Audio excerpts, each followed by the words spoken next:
اور اب آپ کو خبر دے کہ برطانیہ کے خصوصی نمائندے برائے افغانستان رچرڈ لینسی نے کہا ہے کہ کالعدم تحریک Taliban Pakistan T T P ایک دہشت گرد تنظیم ہے اور افغانستان کی سرزمین کو دیگر ممالک کے خلاف استعمال ہونے سے روکنا ضروری ہے۔ انہوں نے زور دیا کہ افغانستان میں موجود دہشت گرد گروہوں کے خلاف مؤثر اور فیصلہ کن اقدامات ناگزیر ہیں۔ میڈیا رپورٹس اور حالیہ انٹرویوز کے مطابق رچرڈ لینسی نے افغانستان سے سرگرم دہشت گرد عناصر کو خطے کے امن و استحکام کے لیے سنگین خطرہ قرار دیتے ہوئے کہا کہ متعلقہ حکام کو ان گروہوں کے خلاف عملی کارروائی کرنی چاہیے۔ انہوں نے اس بات پر بھی زور دیا کہ افغانستان کی سرزمین کسی بھی پڑوسی ملک کے خلاف دہشت گردی کے لیے استعمال نہیں ہونی چاہیے اور علاقائی سلامتی کے تقاضوں کو پورا کرنے کے لیے مؤثر اقدامات ضروری ہیں۔ دفاعی سیکیورٹی ماہرین کا کہنا ہے کہ افغانستان میں دہشت گرد نیٹ ورکس کی موجودگی خطے کے امن کے لیے مستقل چیلنج بنتی ہوئی ہے۔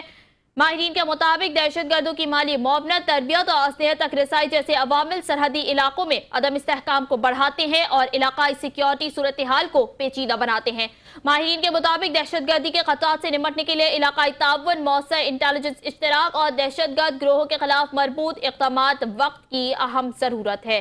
برطانیہ کے خصوصی نمائندے برائے افغانستان رچرڈ لینسی نے کہا ہے کہ کالعدم تحریک Taliban Pakistan T T P ایک دہشت گرد تنظیم ہے اور افغانستان کی سرزمین کو دیگر ممالک کے خلاف استعمال ہونے سے روکنا ضروری ہے۔ انہوں نے زور دیا کہ افغانستان میں موجود دہشت گرد گروہوں کے خلاف مؤثر اور فیصلہ کن اقدامات ناگزیر ہیں۔ میڈیا رپورٹس اور حالیہ انٹرویوز کے مطابق رچرڈ لینسی نے افغانستان میں سرگرم دہشت گرد عناصر کو خطے کے امن و استحکام کے لیے سنگین خطرہ قرار دیتے ہوئے کہا ہے کہ متعلقہ حکام کو ان گروہوں کے خلاف عملی کارروائی کرنی چاہیے۔ انہوں نے اس بات پر بھی زور دیا کہ افغانستان کی سرزمین کسی بھی پڑوسی ملک کے خلاف دہشت گردی کے لیے استعمال نہیں ہونی چاہیے اور علاقائی سلامتی کے تقاضوں کو پورا کرنے کے لیے مؤثر اقدامات ضروری ہیں۔